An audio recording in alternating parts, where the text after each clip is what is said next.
বেগম খালেদা জিয়াকে শ্রদ্ধা জানাতে ভারতের পররাষ্ট্রমন্ত্রী এস জয়শঙ্কর আসার মধ্য দিয়ে বাংলাদেশ ভারত সম্পর্কের টানাপোড়েন দূর হবে কিনা তা ভবিষ্যতই বলে দেবে বলে জানিয়েছেন পররাষ্ট্র উপদেষ্টা তৌহিদ হোসেন। তবে জয়শঙ্করের আশাকে ইতিবাচক মনোভাব হিসেবে দেখছেন তিনি।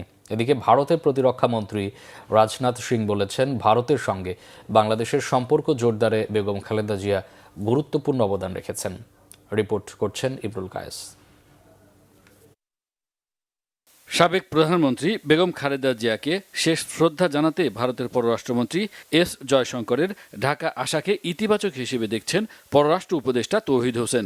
বেগম খালেদা জিয়া দেশের মতো প্রতিবেশী দেশগুলোতেও একজন সর্বজন গ্রহণযোগ্য ব্যক্তি ছিলেন বলে মনে করেন তিনি। পররাষ্ট্র মন্ত্রণালয়ে সাংবাদিকদের এসব বলেন পররাষ্ট্র উপদেষ্টা।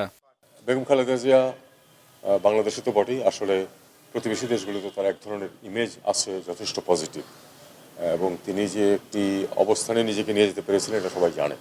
দেশের মানুষের মাঝে তার দলমত নির্বিশেষে এক ধরনের গ্রহণযোগ্যতা এবং শ্রদ্ধা সম্মান আছে। ভারতের পররাষ্ট্রমন্ত্রী এসেছেন, তার সফর সংক্ষিপ্ত ছিল, কিন্তু উনি পুরো অনুষ্ঠানটাতে অংশগ্রহণ করেছেন এবং তারপরে তার ফেরত চলে গেছে। তবে দুই দেশের চলমান টানাপোড়েন সম্পর্ক দূর করতে জয়শঙ্করের আশা কতটা প্রভাব ফেলবে সেজন্য অপেক্ষা করতে হবে বলে জানান তিনি।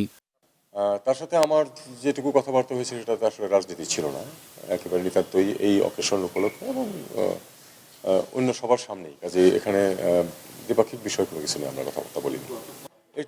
এটার উত্তর আপনাদেরকে আগামীতে খুঁজতে হবে, আগামী দিনগুলিতে আপনারা দেখবেন যে কিরকম।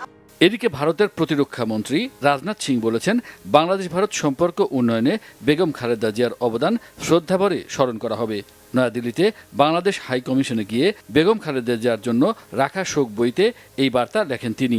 এতে তিনি লিখেছেন, সাবেক প্রধানমন্ত্রী ও বিএনপি চেয়ারপারসন খালেদা জিয়ার মৃত্যুতে ভারত সরকার ও জনগণের পক্ষ থেকে আন্তরিক সমবেদনা জানাই। বেগম খালেদা জিয়ার পরিবারের প্রতিও সমবেদনা জানান রাজনাথ সিং।